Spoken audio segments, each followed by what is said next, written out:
Oke, bismillahirrahmanirrahim. Assalamualaikum warahmatullahi wabarakatuh. Hello everyone. Let me introduce myself. My name is Fitara Abelia Saputri. I am student at Teknokrat Indonesia University with student ID number 2541108. Okay guys, in this video I want to explain material about macroeconomics. Materi yang pertama yaitu ilmu ekonomi makro. Pengertian ilmu ekonomi makro.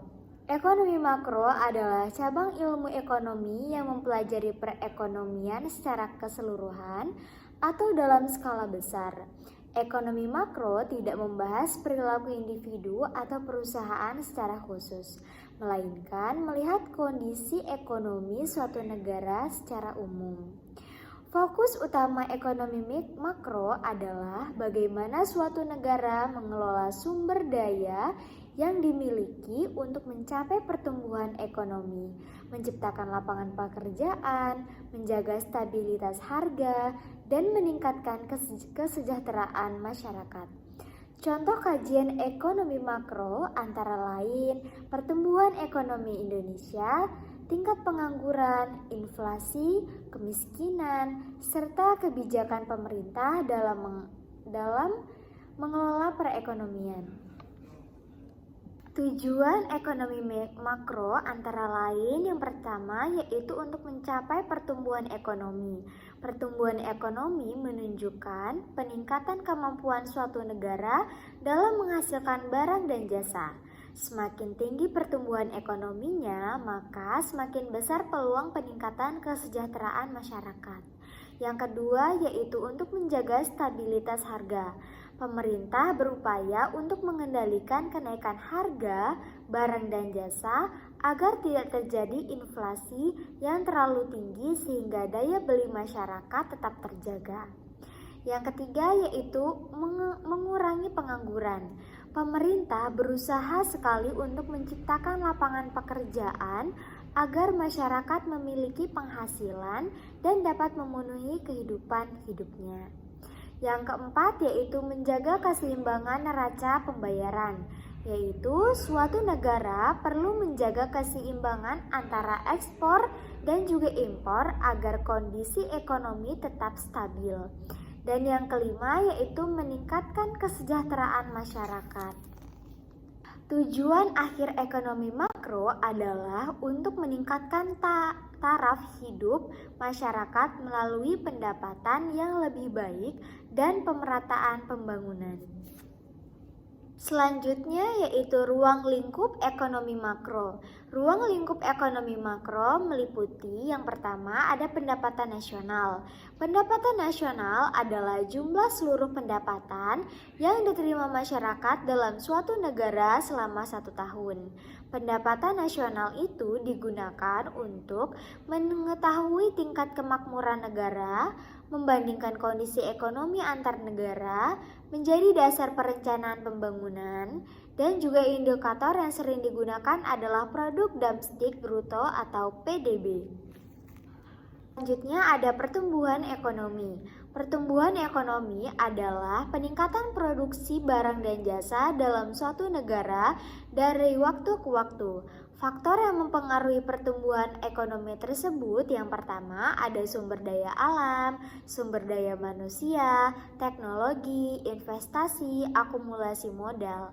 Dampak pertumbuhan ekonomi antara lain pendapatan masyarakat yang meningkat, lapangan pekerjaan yang bertambah, dan kesejahteraan masyarakat yang meningkat. Selanjutnya ada inflasi. Inflasi adalah keadaan ketika harga barang dan jasa secara umum mengalami kenaikan terus-menerus dalam periode tertentu. Penyebab inflasi antara lain ada permintaan masyarakat yang meningkat, biaya produksi naik, jumlah uang beredar terlalu banyak, dan masih banyak lagi. Dampak dari inflasi adalah nilai uang yang menurun, daya beli masyarakat yang berkurang, bahkan biaya hidup yang sangat meningkat. Contohnya, jika tahun lalu harga beras ribu per kilogram dan sekarang menjadi 15.000 per kilogram, maka terjadilah kenaikan harga yang dapat memicu inflasi.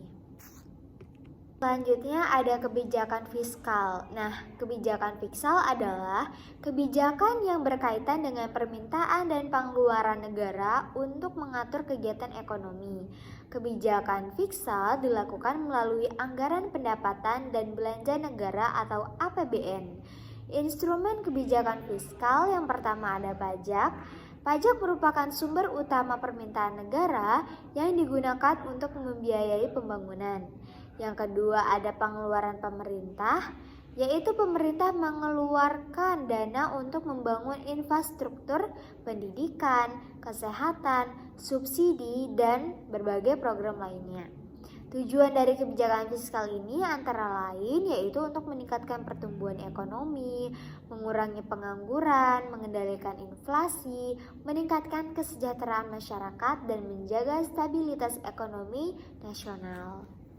Jadi intinya adalah ilmu ekonomi makro merupakan cabang ilmu yang mempelajari kondisi perekonomian secara keseluruhan dalam suatu negara. Ekonomi makro berfokus pada berbagai permasalahan ekonomi yang berskala luas seperti pendapatan nasional, pertumbuhan ekonomi, inflasi, pengangguran, serta kebijakan yang diterapkan pemerintah untuk menjaga stabilitas ekonomi. Dalam ekonomi makro, pendapatan nasional digunakan sebagai indikator untuk mengukur tingkat aktivitas ekonomi dan kemakmuran suatu negara.